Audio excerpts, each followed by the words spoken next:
Hollow Pinsir, and there's a detail from Legends Arceus that is a wild retcon, I think, that I've seen people talk about, but not the ramifications of it, and the fact that although it's a really weird retcon, it actually explains a lot. Let me explain. So, the retcon in particular is Professor Lavington's explanation for how Pokeballs work. He basically tells us that it's not the Pokeball condensing the Pokemon, but that the Pokemon can naturally shrink in size to fit inside the Pokeball. Now, I always assumed that the Pokeball converted the Pokemon into some kind of energy or data, and that it just sort of contained it, that like those mirrors in the modern Pokeballs just kind of kept it like stable and in there, and like that's the PC system would just transfer that into code that it could store, which is why I mentioned data earlier.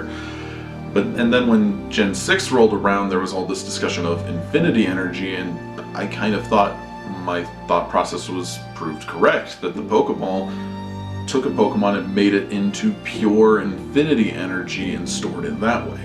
And it's still possible that Professor Lavington is simplifying, because science often just goes with a explanation that they can understand at the time, and then a better explanation comes out later, and that's not to say that the previous one's wrong, just maybe a little short-sighted. And so it's possible that by shrinking down he means condensing into energy, but clearly this is an ability of the Pokemon themselves and not something that the Pokeball is creating. And the Pokeball can induce it, because you get a back strike on a Pokemon, it shrinks down, it goes in the ball, and then they break out. Like, if they had to consciously choose to shrink down, then obviously catching Pokemon, once it went into the ball, that would be it. It wouldn't break out and go, oh no, I didn't want to be in here. So the Pokeball is inducing this power in Pokemon, but it is not creating it. And I think we actually see this ability in other places that actually explain certain game mechanics. The first of all being Pokemon in tall grass. Think about this. You can be walking through tall grass and then boom, Snorlax. How did you not see that Snorlax before? And now in modern games you can see Pokemon walking around on the overworld, but they still appear and then despawn. And when they do that, they grow and they shrink. They're just able to shrink down and hide in the grass.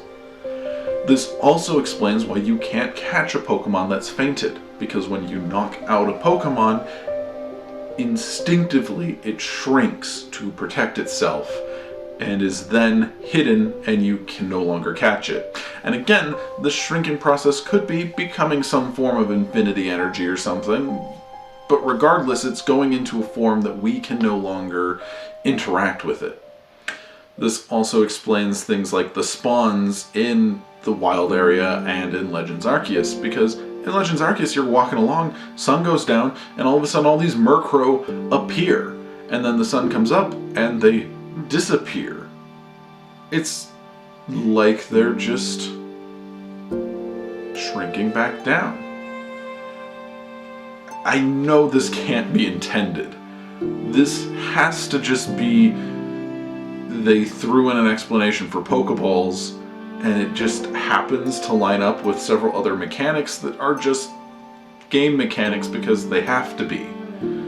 But I still like connecting them. I like giving an explanation for these things. It's fun to come up with in-world reasons for very game-related things.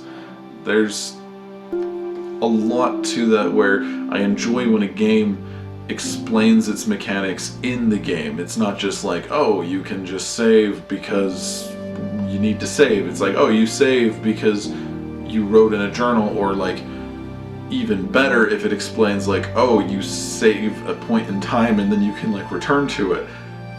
like, game mechanics should be part of the lore, and I think this one actually works. At first, I was not ready to accept it. They said, oh, Pokemon can shrink, and I went, but they turn into this energy. You can see it in the animation going into the Pokeball or coming out of the Pokeball. There's this burst of energy where they turn back into energy and go back to the trainer when they faint.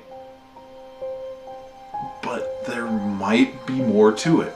The more I thought about it, the more I realized Pokemon being able to shrink in size or turn into an energy state